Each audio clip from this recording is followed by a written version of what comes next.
Good morning to everyone here at the pavilion and to our audiences out there. Good morning, good afternoon and good evening. This is the IPCC panel this morning, which is the second panel of the day. We have an excellent panel this morning, and I believe the subject will be very much of interest to you. Allow me first to introduce myself. I'm Andrej Mahičić. I'm the head of the communications for the IPCC. The second panel today is entitled Youth, Gender and Indigenous People Knowledge in the IPCC Context. Obviously, the IPCC is at the beginning of its seventh cycle, and as part of the chair's vision, there's been a lot of focus on diversity and inclusion, in particular when we speak about gender, Indigenous people knowledge and youth. We have this segment three experts who will touch upon and discuss these issues, and we will have also some time for questions and answers. Allow me to introduce our distinguished panelists this morning. We have Ermira Fida, the Deputy Secretary of the IPCC. We have Ladislaus Changa, the Vice Chair of the IPCC.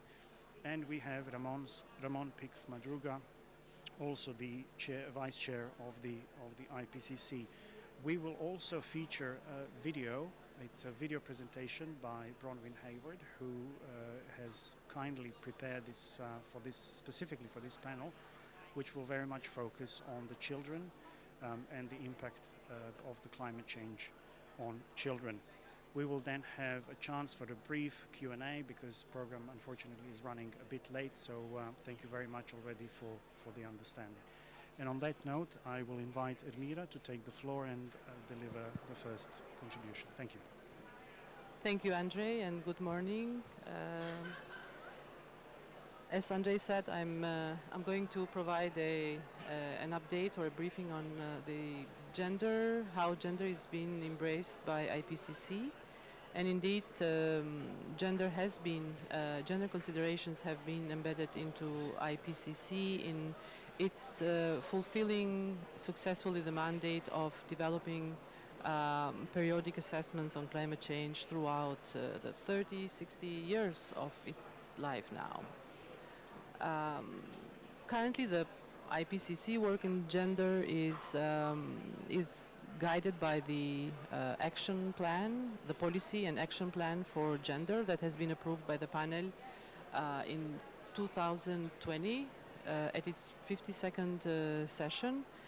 That has been the culmination of all efforts that have been made from a task group that has been established 3 years before then, back in 2017, which was mandated to look at the work and come up with recommendations, which culminated with the proposal of a framework and then of the adoption of this work plan and policy for gender, which is basically our Bible that guides the work in taking or embracing gender into operations as well as in the assessments, because the earlier definitely affects and influences the latter.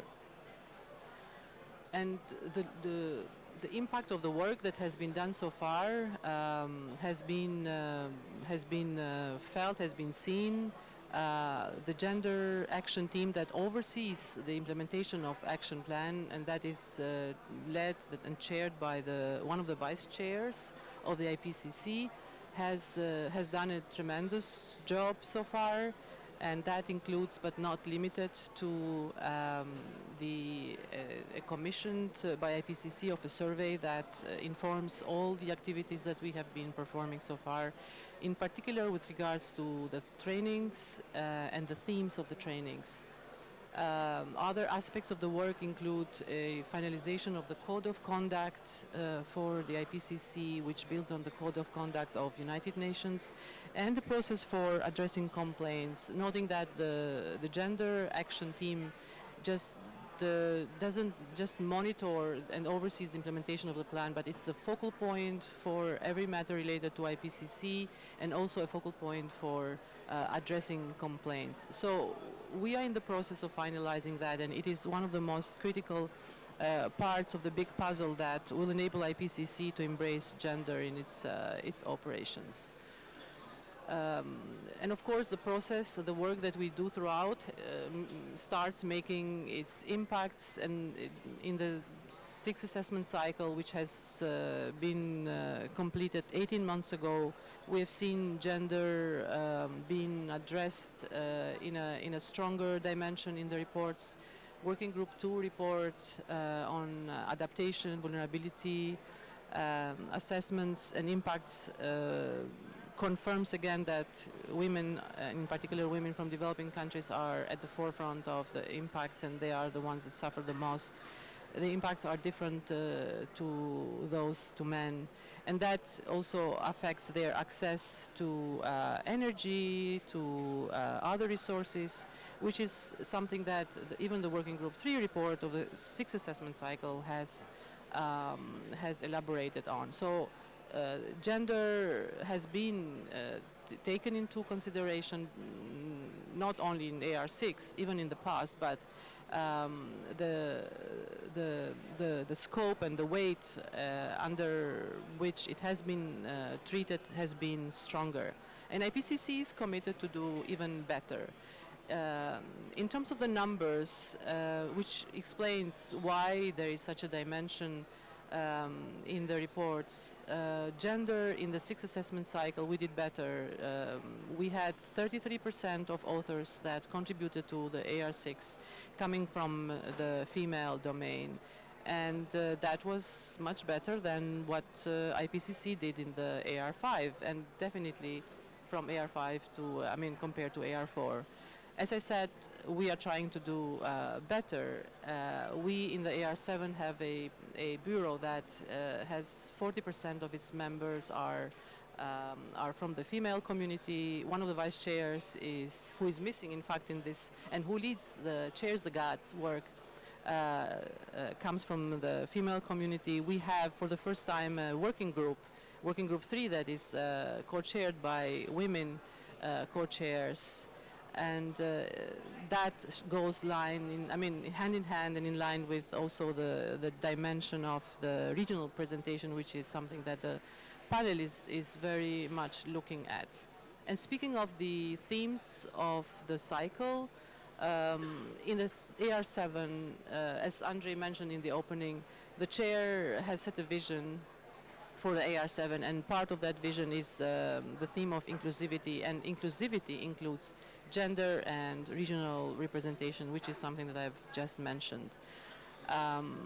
With regards to the content of the AR7 reports, as I said, we expect that the work that we're doing in the process is going to affect the work and the embedding of the gender element into the content of the reports. We have a session, a scoping session in a few weeks now in Kuala Lumpur that is going to set the outline of the 3 working group reports, assessment reports. And I'm very pleased to share with you a figure which shows that we have started doing better in this cycle. 45% of the selected participants to this meeting are coming from the female community. And good figures, relevant, similar figures we expect to have also in the nominations are going to be considered as we move forward with nominations. The working groups move forward with nominations for respective assessment reports. Here in Baku, our strategy for engaging with the COP29 community is being not just sharing and making a case for IPCC, for AR7 that is more inclusive, addresses diversity, is an IPCC that ensures the policy relevance, but also we are trying to get to listen to different countries, to different groups, to different constituencies. Even yesterday we had a meeting with Women and Gender Constituency Group, and we heard their voices, which similarly to the other groups that we have been listening, are talking about embedding the equity and justice dimension, embedding means of implementation, having a narrative that is stronger when it comes to the findings of the report and connecting climate action with sustainable development. So all of these elements are going to be taken into consideration, including at the next scoping meeting, which is one of the most important milestones of the current stage we are in the IPCC. And with that, I think I would like to hand over to my other colleagues in concluding that embracing gender in the process and in the content of the report is going to allow us to provide and share some equitable options, options that are in line with the demand and the need of those who are going to use the reports of the IPCC. Thank you very much, Admira, for that very important contribution. I will kindly ask now Vice Chair Ramon Pix-Madruga to give us his remarks on the Indigenous people's knowledge. You have to switch on the microphone, I think. Thank you. Thank you very much, Andre. And once again, thank you. Thanks to the organizations, the organizers of this event for this opportunity. Well, this segment of the big event is organized by the Mary Foundation, the World Meteorological Organization, and the IPCC. Is dealing much more specifically with the treatment of these different dimensions in the context of the IPCC. And I would like to come back to the issue of the role of indigenous and local knowledge and indigenous knowledge and local knowledge in the context of the IPCC report. In the previous segment, I borrow from one sister organization, IPBES, some of the key messages mainly associated to biodiversity and the connection, the synergies between climate change and biodiversity loss, and two crucial aspects of this triple planetary crisis. But now I'm going to make a reference specifically to some of the key messages, key findings of the AR6, and also make a final reflection with regard to how the IPCC is planning to be much more proactive in incorporating this dimension, also in addition to what has been already said by Ermira, and consideration on other issues. Firstly, I would like to repeat what I already said initially in the previous segment, in the sense that the IPCC is incorporating this dimension of the indigenous knowledge and local knowledge, is in this gradual process of improving or increasing the incorporation of this content into the assessment. This is already present in previous assessment, but the point now is how to be much more incremental in that sense, how to increase these inputs. And I'm going to make reference to some key messages also of Working Group 2 and 3, which are the working groups in which this aspect was treated more in depth as part of the 6th assessment report.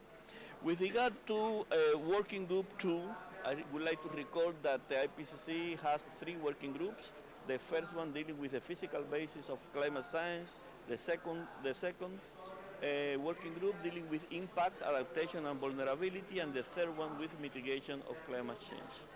With regard to the Working Group 2, 6th assessment report, the report recognized the value of the diverse forms of knowledge, such as scientific as well as indigenous knowledge and local knowledge, in understanding and evaluating climate adaptation processes and actions to reduce risks for human-induced climate change. For instance, one of the most critical adverse effects of climate change, which is the contribution to food insecurity, have increased malnutrition in many communities, especially indigenous and local peoples, and local community, and this is one of the expressions of this differentiated impacts and the identification of the most vulnerable communities, including in local communities and also some of the indigenous communities in the indigenous people. Another message is that the loss of ecosystems and their services has cascading and long-term impacts on people globally, especially for indigenous peoples and local communities who are directly dependent on ecosystem to meet basic needs. Another one, vulnerability at different spatial levels is exacerbating by inequity and marginalization. Present development challenges causing high vulnerability are influenced by historical and ongoing patterns of inequity, such as colonialism, especially for many indigenous peoples and local community. Cooperation and inclusive decision-making with local communities and indigenous peoples, as well as recognition of inherent rights of indigenous people, is integral to successful forest adaptation in many areas. Maladaptation especially affects marginalized and vulnerable groups adversely, particularly indigenous peoples, reinforcing equities in many cases. And there are a set of proposals to deal with all of these challenges in terms of enhancing knowledge, climate knowledge, and also sharing this knowledge, including the role there of indigenous knowledge and local knowledge. There is a concept that has been widely diffused out of Working Group 2, which is the climate resilient development. And in this development also the role of indigenous people is crucial. When talking about developing partnership, we talked about that in the previous presentation, including indigenous and local knowledges, the need of equitable outcome, equitable partnerships, all of these as part of the responses in terms of adaptation to climate change. But with regard to Working Group 3, I would like to also refer to some of the key messages there. That increasing, there is a recognition in the Working Group 3 to the increasing diversity of actors and approaches to mitigation, including indigenous peoples and the local community. There are some mitigation options in which, of course, there are synergies, and also there are trade-offs with regard to sustainable development. One of them has to do, for instance, with land-based options like afforestation, and another one has to do with what we discussed previously with regard, for instance, to the energy transition and the role of the critical mineral. There are synergies and there are trade-offs with regard to sustainable development, and the Working Group 3 has been assessing both sides of the equation in that sense. For instance, with regard to the AFOLU carbon sequestration and greenhouse gases emission reduction options have both benefits and risks in terms of biodiversity and ecosystem conservation, food and water security, wood supply, livelihood and land tenure and land use rights for indigenous people and local community. Another aspect, enhanced monitoring, reporting and verification capacity and the rule of law are crucial for land-based mitigation, and also policies recognizing interaction with wider ecosystem services. The report highlights the fact that indigenous people manage a significant share of global forests and agricultural land and play a central role in land-based mitigation options. Also, the report recognized that maximizing synergies and avoiding trade-off pose particular challenge for indigenous people due to the limited institutional, technological, and financial capacity, and with constrained social, human, and economic capital. In general, there is a reference there to the need of effective and equitable climate governance built on engagement, and also the need to enhance access to finance for local communities as indigenous peoples. As you can see, there are key messages there, both for adaptation and mitigation as key ingredients of the responses to climate change. And the intention, as I also said previously, is to improve this, the participation of this wisdom, this input from the indigenous people into the 7 assessment report, both in terms of experts, but also in terms of the contents. Having experts is, of course, a precondition, is a necessary but not sufficient condition for ensuring that the whole content, the content is properly taken care of. Next month, as has been already said, the scoping meeting for the 3 working groups is going to take place, and we would expect there a first step in this inclusive intention of the chair and the leadership of the IPCC in trying to improve inclusiveness with regard to gender, of course, with regard to local communities in general, with regard to the other disciplines, including social science, but also with regard to the indigenous people. So I will let the presentation here, and I will be open for a little bit more elaboration later in the second part. Thank you very much. Thank you very much, Ramon. We will now roll a video that was produced by Bronwyn Hayward. She was the author in the 6th assessment cycle. It is a recorded presentation that talks about children and the impact of climate change on children, and it will be a nice segue into the youth engagement, which will be picked up by Ladislaus after the presentation. So please roll the video. Thank you.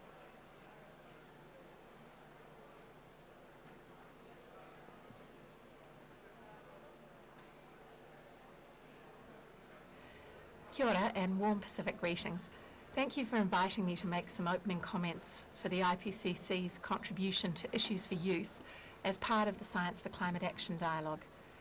As a political scientist, I work on how we engage with young people and promote the rights of children and future generations in decision making, particularly on issues related to sustainability and climate change.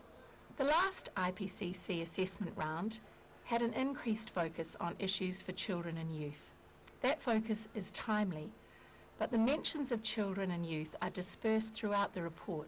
The most references that we find for children and youth are in the adaptation report, where there are over 400 references. There were only 14 references to children and youth issues in the synthesis report, but that message matters. It says that we need to take urgent and effective and equitable action in mitigation and adaptation in order to promote the livelihoods, health, well-being and fairness for current and future generations. Our climate science is clear.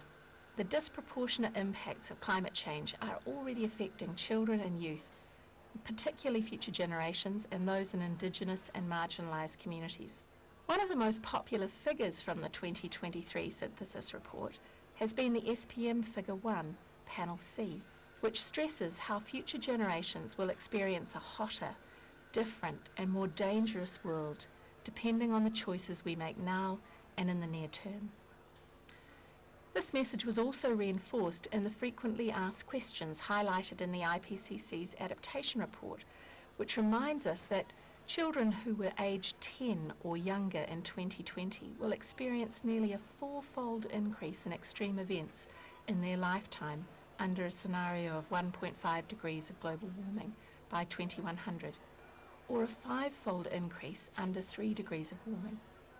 But those increases in exposure to extreme events won't be experienced by anyone aged 55 or older in their remaining lifetime under any warming scenario. The issues of how climate will affect children and young people for future generations has also become more policy relevant and more urgent because of 3 important resolutions that have been passed this year that I want to highlight before we turn to the climate science.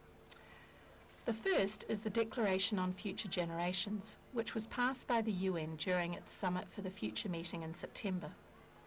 That meeting highlighted that our decisions, actions and inactions today have an intergenerational multiplier effect, will impact future generations exponentially. The declaration acknowledged that present generations carry a responsibility towards future generations to act with their interests in mind. It called for intergenerational dialogue, for long-term thinking and engagement, including amongst the elderly, youth and children in our decision-making, in order to safeguard the interests of future generations. The second major decision that was announced this year was in October, the Council of Europe's resolution and recommendation to protect and support the rights of young people, particularly young environmental defenders who are protesting or advocating for a clean, healthy and sustainable environment. That recommendation calls on governments of Europe to protect the civil, political, economic, social and cultural rights of all young people who often face significant barriers trying to be heard. That resolution also emphasises the need for accessible consultation platforms and supporting access to climate education and promoting climate justice. So, thirdly, I'd like to acknowledge the action of the WMO, our co-hosts for today, for recognising the need to support young people. As UNICEF has reminded us, children are not mini adults. Children in particular have physiological and development needs that make them highly vulnerable to exposure to climate events. The 2022 Impact Report notes that children and those who are pregnant have potentially higher rates of vulnerability or exposure to climate hazards, extreme weather events, and undernutrition.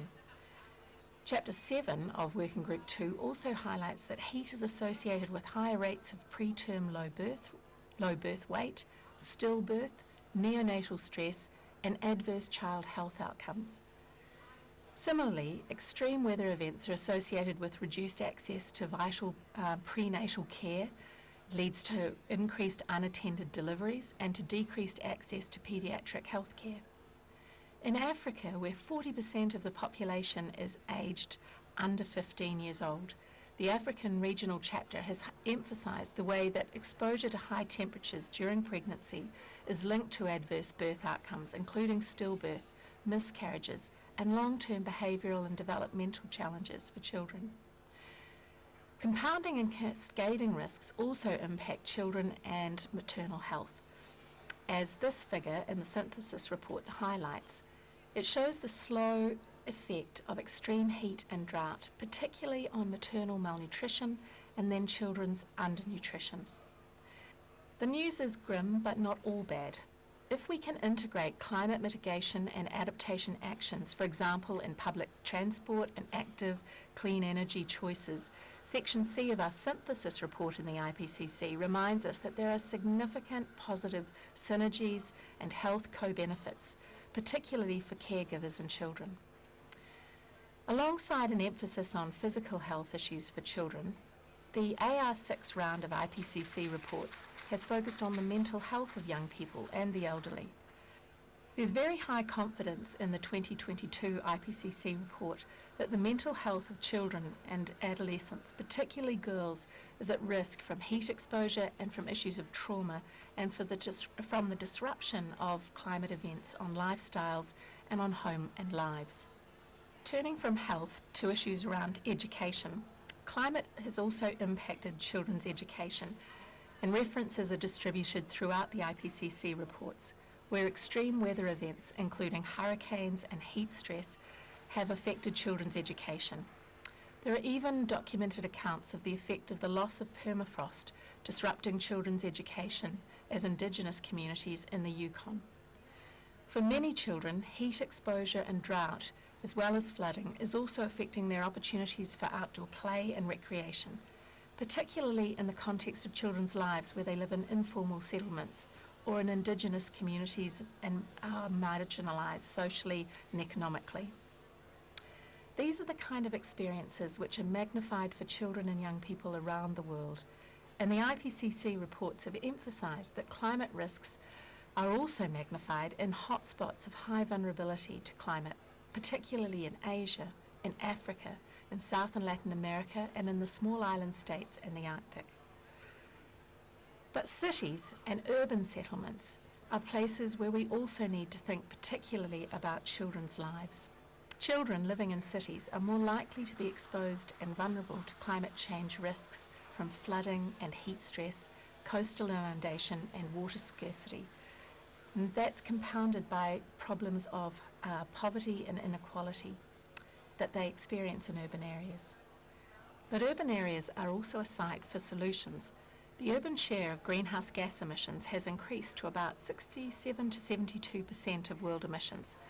And that matters because the choices that children and future generations who live in cities make will also really affect our rates of emissions.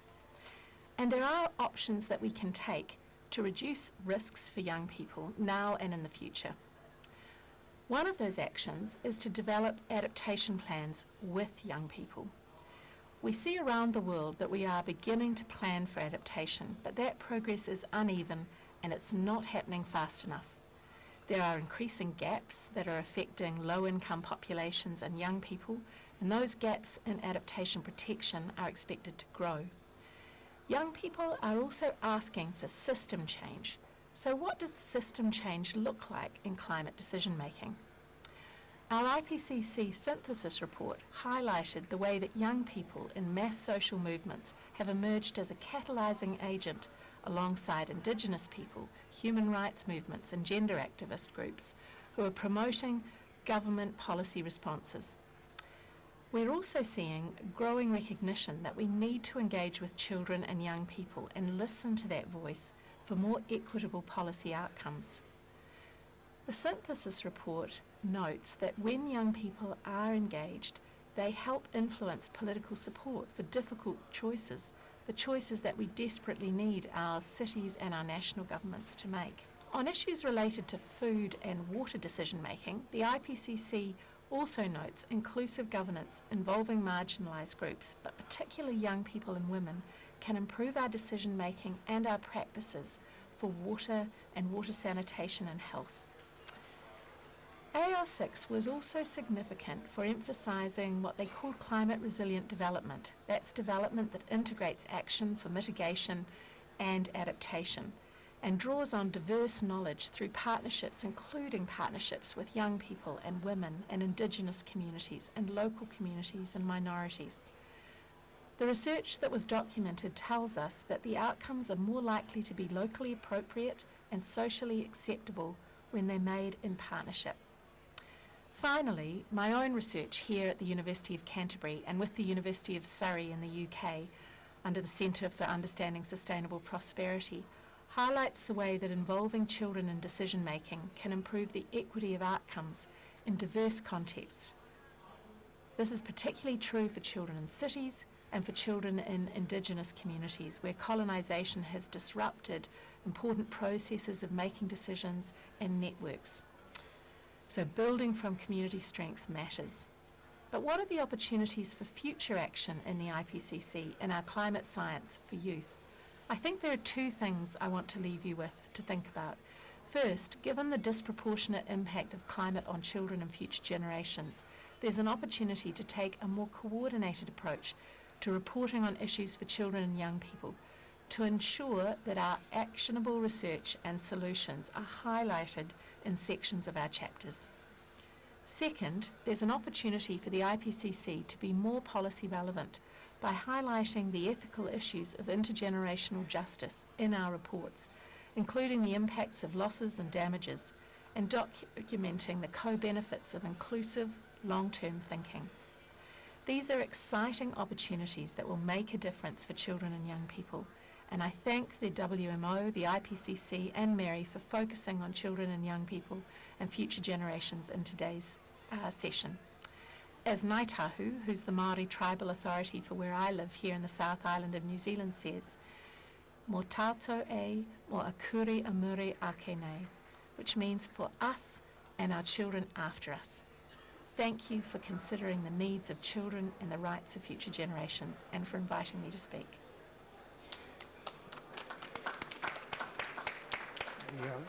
We are very grateful to Bronwyn for contributing this excellent presentation, which leads us into a very important conversation about how the IPCC engages with the youth. And on that note, I hand over the floor to our Vice Chair, Ladislaus Changa.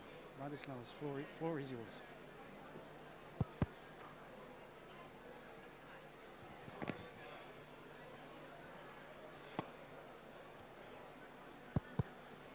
Okay, thank you very much.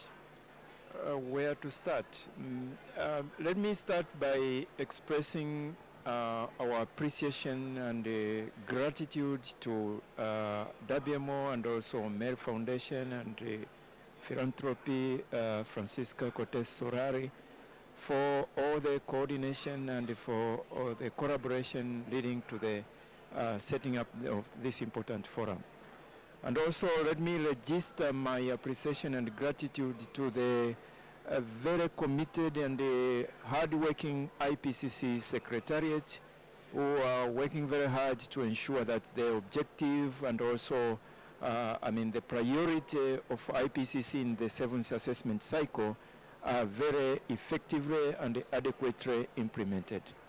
And also let me express my thanks and appreciation for all of you who have allocated time to come and participate in this important event, which is considering the participation of young people and the children and in the IPCC process and ensuring that they are not left behind.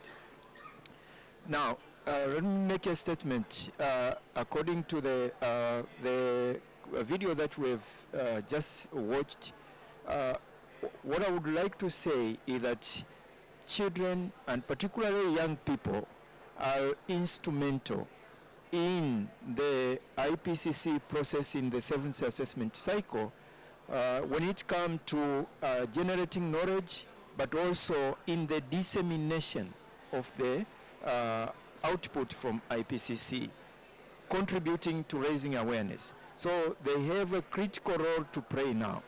Now, why young people matters? If you look at the data statistics, you will find out that almost 40% of the global population is young people under the age of 25. And this statistics is even more alarming in Africa, where more than 60% of the population in Africa is young people under the age of 25. So with that narrative, it is very fair to say children and young people are critical for the implementation of whatever that we are discussing now. So they matter now and they matter tomorrow. Now, what IPCC has been doing in strengthening the participation of young people in the process, this all go back to 2007 when the 4th assessment report of the IPCC was produced and the IPCC being awarded a Nobel Peace Prize, and that Nobel Peace Prize also was associated with the establishment of the IPCC scholarship program. The scholarship program is meant to strengthen the participation of young people, particularly in developing world, to be part of the process in the IPCC, contributing to generating knowledge, but also in the review of the IPCC report and also in the dissemination of the IPCC finding. In the 7th assessment cycle, as been very well articulated by Andrew and also Emila and my colleague Lamon about the priority of the IPCC in the 7th assessment cycle, which includes strengthening inclusivity. Now, inclusivity includes, in most particular way, the young people, young scientists, early career scientists. So we have the passion, we have the purpose, we have the commitment and determination to ensure that in the 7th assessment cycle, young people all over the world are adequately and increasingly and very significantly help to participate in the IPCC process, be it in knowledge generation, in writing research papers, or in the review of the IPCC draft report, or in the dissemination. So this is the focus, this is the priority of IPCC in the 7th assessment cycle. And to underscore that narrative, I have been assigned the responsibility to look on this matter for young people all over the world to ensure that they are increasingly participating in the process. And since the last COP and even this COP, we've been very much busy actively engaging young people.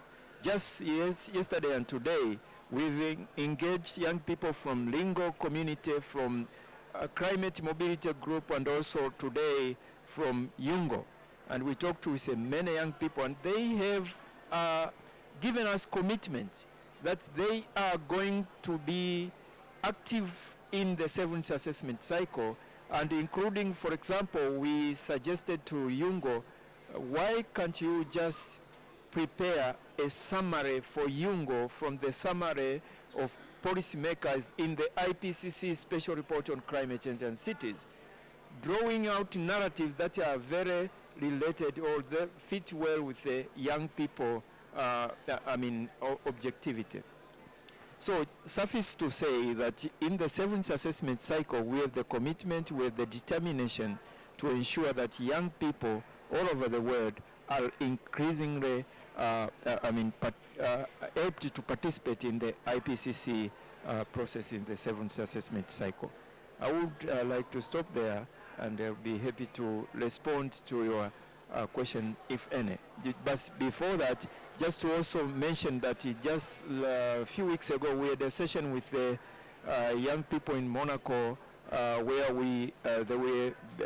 they've been awarded a certificate for being the beneficiary for the IPCC scholarship program. We awarded 24 young people from all over the world, including 15 from Africa.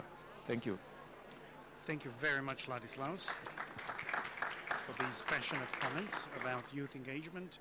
I will open the floor now for questions. And while perhaps our audience is gathering courage to pose a question, I will maybe abuse the microphone myself and ask our three panelists for maybe brief insights into what do you see as possibly the challenges, either systemic or real-world challenges, in getting the inclusivity and diversity within the IPCC context at the level that is desired for this cycle. And maybe we can start first with Ladislaus. Yeah, taking consideration the active engagement that we have had over the last few days, I think one of the challenges is awareness. Most of the people we engaged, they seem to not know what is possible for them to be able to contribute and how they can do that. For example, just being part of the process by reviewing the draft report, they are not aware about it. So I think to us, awareness is critical. We need to strengthen awareness, and that's why we have the commitment to do that every day and throughout the cycle. I fully agree, could not agree more with what Ladislaus has just said, and building on that, I think engaging, so awareness is there if the IPCC community gets closer to the different groupings, and we have seen these days how much it is influencing also our understanding, the IPCC Bureau that has been here in Baku to understand the needs that come from the communities, the groups, different countries, and which is basically in line with what I've just mentioned earlier, that we're taking note of this. The chair was here for the first week. He's been meeting, then the vice chairs have continued to do so, and we will come up with a detailed summary of the views that have been expressed, so that it will be taken into consideration from the start. And the start is now. It coincides with the start of the process for scoping of the three big reports, and it's not the approach is changing compared to the sixth assessment cycle. We're not waiting for the reports to be drafted and then to be reviewed and see, that through the comments, through the review process. But the concerns that we're getting here, the world has reached the point that there is no time to, for waiting for even for bringing the science and the knowledge together, they are going to be embedded from the start. Equity, justice, means of implementation, other elements that maybe new elements will come until we bring this, this COP comes to an end, and it doesn't stop here. Engaging.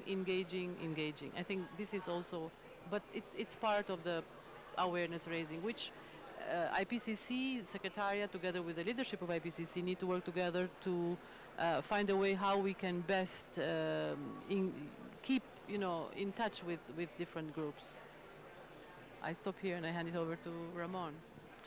Thank you very much, Elmira and Ladislaus, and thank you for the question.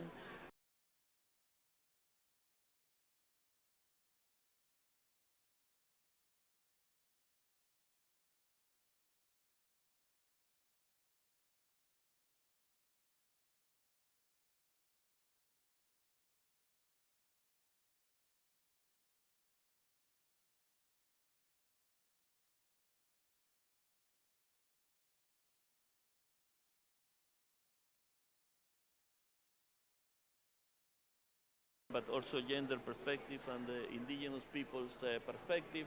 Talking about challenges, I could say that with regard to the indigenous people perspective, for sure the issue of communication is crucial. How for the IPCC to be much more proactive in communicating, as we have been doing here, what are the options, the channels through which this constituency can be much more active in the process of the IPCC. In the case of indigenous people, the literature is indeed an issue. As we know, the IPCC mainly is not creating new knowledge, is not generating new knowledge, but assessing existing literature, and is focusing mainly in peer review literature. But there is a lot of knowledge of indigenous people which is not in peer review literature. Of course, the IPCC has a protocol for non-peer review literature that has been already used as part of the assessment, previous assessment, but this is something which is a reality. How to be a better use of this window, I would say, but how to probably create conditions for a broad consideration in that regard. There are also limitations with regard to the intrinsic limitations that experts, not only from the indigenous people, but even from developing countries or poor countries have for fully participating in the IPCC when they have many other restrictions in their life and many commitments, and then the IPCC, which is demanding in terms of time, is on the top of many other things. This is a reality for developing countries expert, and also of course for indigenous people expert. An equitable treatment. I would say that the equitable treatment is a reality, that we need to ensure equitable participation in all the process, and to be in that position, not to declare that we need to be more inclusive, but in reality to create conditions for really going further with regard to the inclusiveness. So I would say these are the challenge, not only for those communities and constituencies, but only for the IPCC, how to pass from the statement and the speech to the action in being effective this goal. Thank you. Thank you very much. And if there is no question from the audience, I may follow up on that, but there is one, so if we can have the microphone there.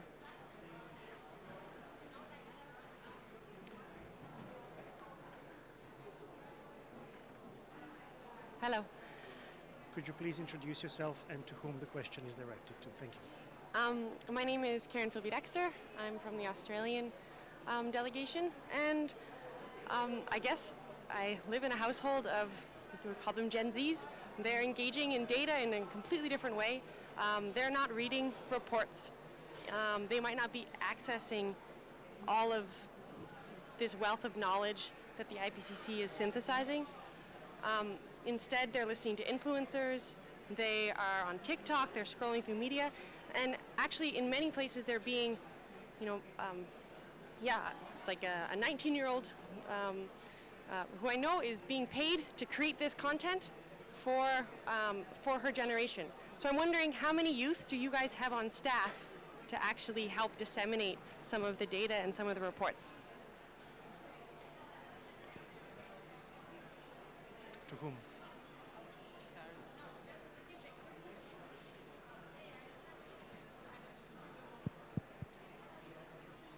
Well,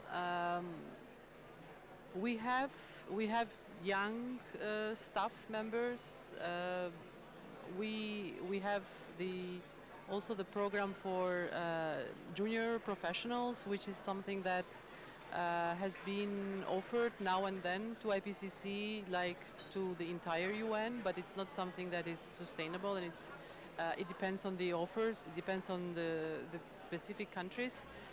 But as I said, we have staff that I don't know how familiar you are with the levels at the P1 and the P2. It's from P1 to P5, and that belongs to those that we consider as young, but very often we also struggle with the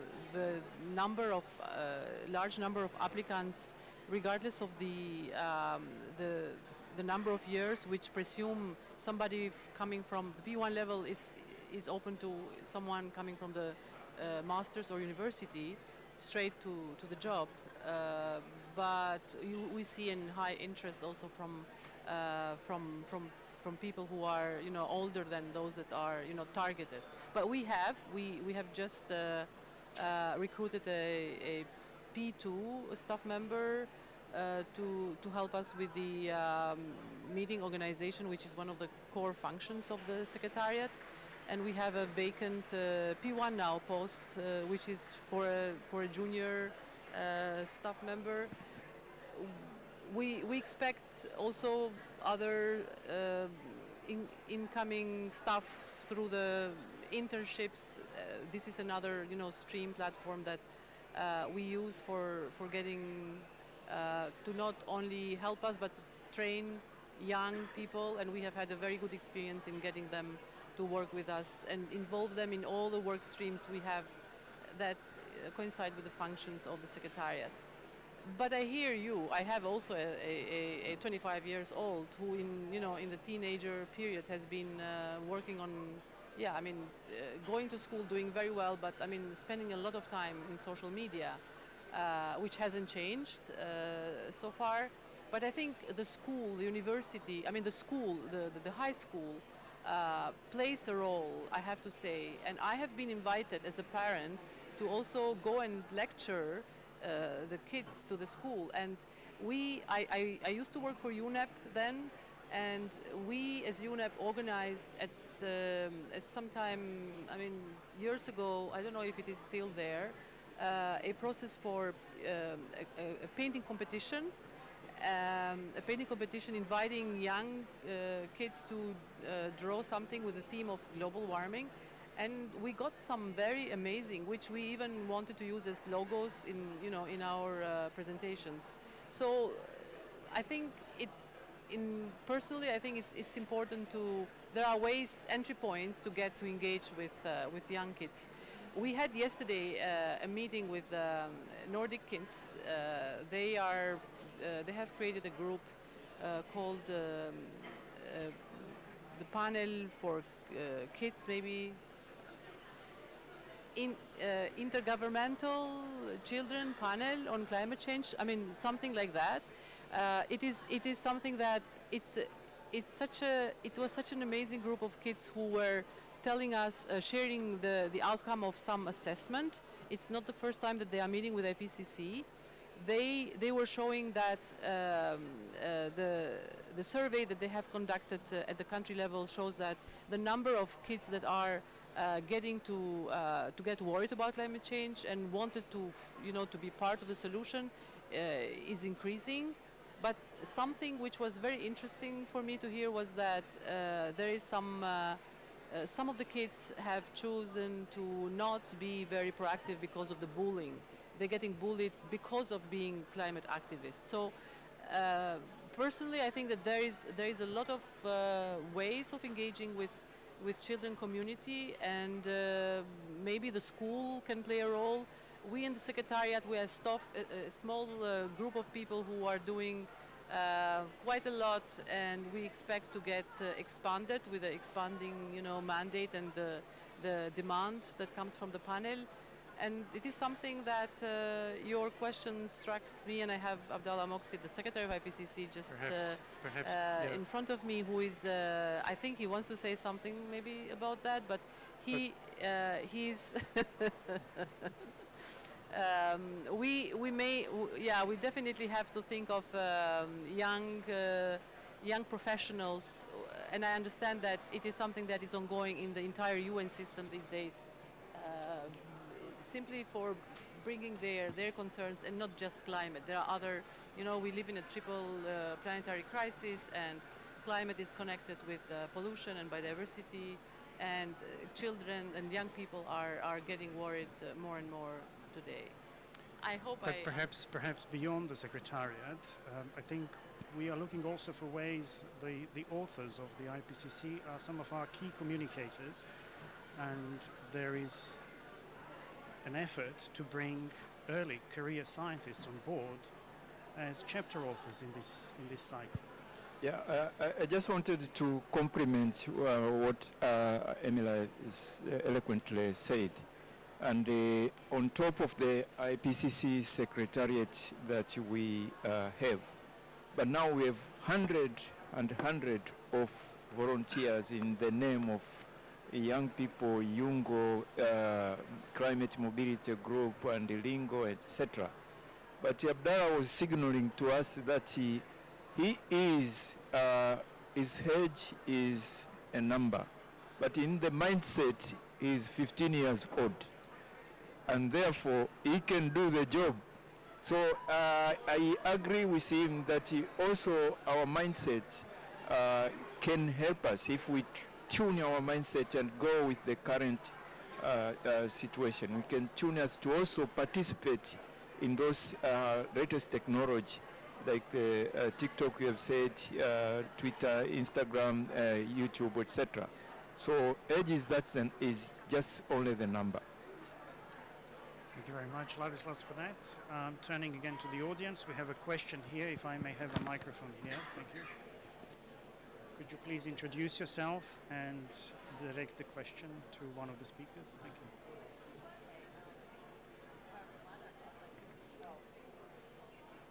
Hi everyone, I'm Pasang Sherpa. I'm at the University of British Columbia, and I was a contributing author to the AR6.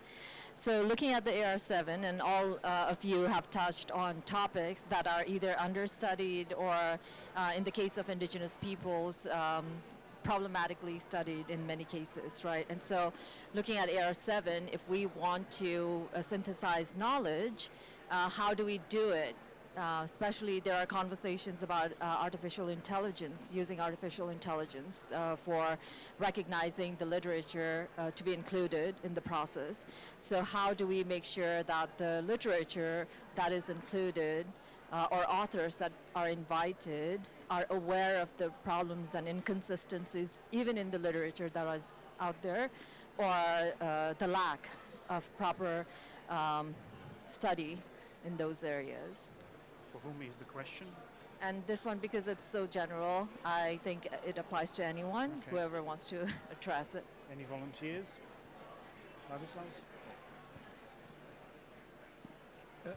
Thank you very much.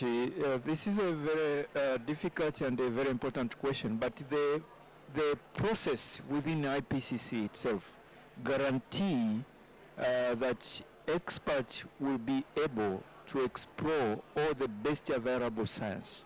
So the process itself is comprehensive, objective, transparent, and open. So not only authors, but also us as scientists, at a certain stage, we have the opportunity to flag out if there is any gaps or any need for addition when we'll be doing the review of the draft report. So that's the beauty of IPCC. Every one of us have the role to play, have the opportunity to do. The process is so incredible, and therefore I can guarantee you that nothing will be left out. No stone will be left unturned and when we are doing the preparation of the report. Thank you very much. Do we have another question? Yes, we have a question in the back. Could you please introduce yourself and direct the question to one of the panelists? Thank you. Thank you so much, moderator, and thank you, panelists, for your very clear presentation.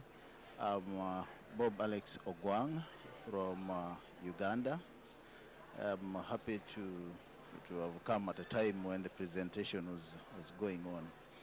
I come from a country with the highest population of the young people, and unfortunately the IPCC initiative has not gone very deep into these young people. I got encouraged when Dr. Changa was making a presentation that there's initiatives to ensure that the young people are progressively involved in IPCC initiative. And I just want to commend the team, IPCC, for that initiative, but also encourage that this needs to be strengthened. And where possible, at university level, we need to advocate for IPCC clubs, a direct initiative to ensure that our people get to understand the science, get to be involved, get to appreciate why the IPCC is in action.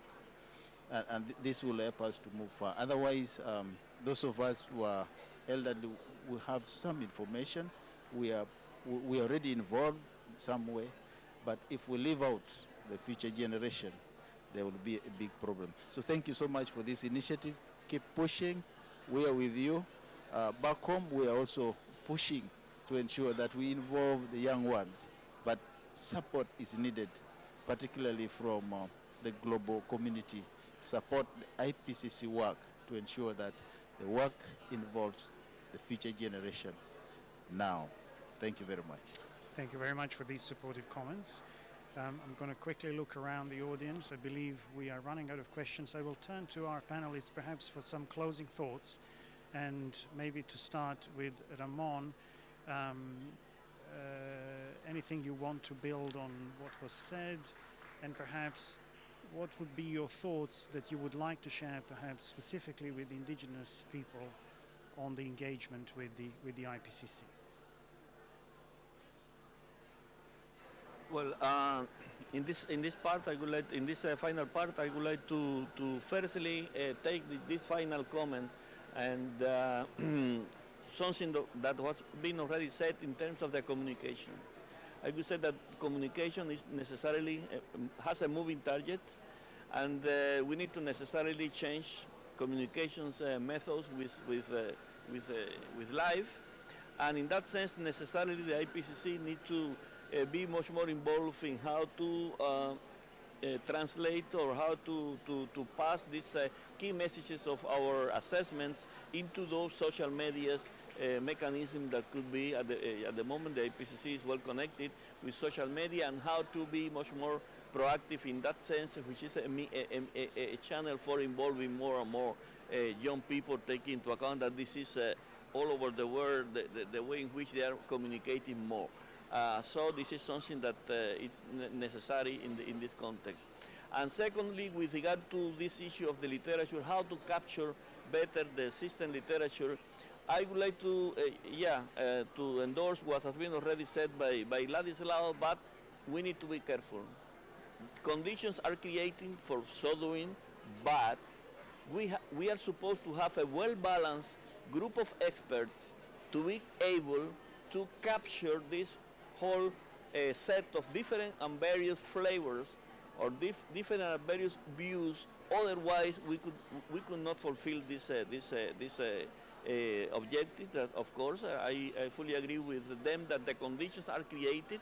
There are the mechanisms for so doing, but in my view, the cornerstone for the balance assessment of the IPCC is the balance of the writing teams, the balance of the authors.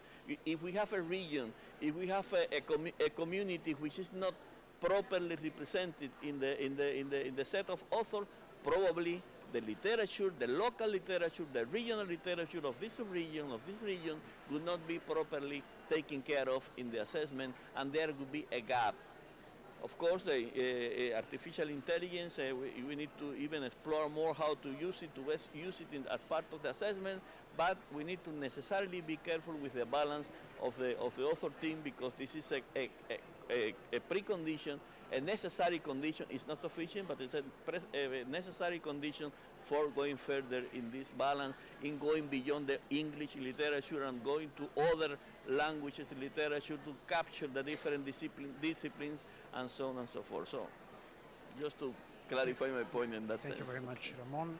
Ermira?